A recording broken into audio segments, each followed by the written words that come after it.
நீங்க கந்து வட்டிக்கு பணம் வாங்கி திருப்பி கொடுக்க முடியாம சிரமப்படுறீங்களா? அப்போ உங்களுக்கு தான் இந்த காணொலி. தமிழ்நாட்டை பொறுத்த வரைக்கும் அடமான கடனுக்கு, அதாவது கொலாட்ரல் லோனுக்கு 9% வரைக்கும் வட்டியும், நான் கொலாட்ரல் லோனுக்கு, அதாவது அடமான அல்லாத கடனுக்கு 12% வரைக்கும் தான் வட்டி வசூலிக்க முடியும் ஆண்டு முழுவதும். அதுக்கு மேல வட்டி வசூலிச்சா அது சட்டவிரோதம்.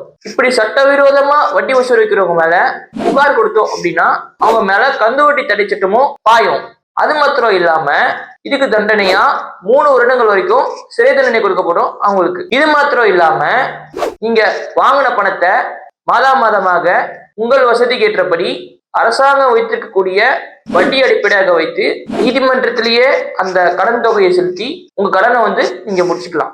இது மாத்திரம் இல்லாம மேலும் கடனை உங்ககிட்ட திருப்பி வசூலிக்கிறப்போ to the manner known to the law, சட்டத்தால சொல்லப்பட்டிருக்கக்கூடிய வழிமுறைகளை பின்பற்றி தான் கடனை வசூலிக்க முடியுமே தவிர வன்கொடுமை செய்யறது அந்த மாதிரியான தவறான நடவடிக்கைகளை எடுக்கவே கூடாது.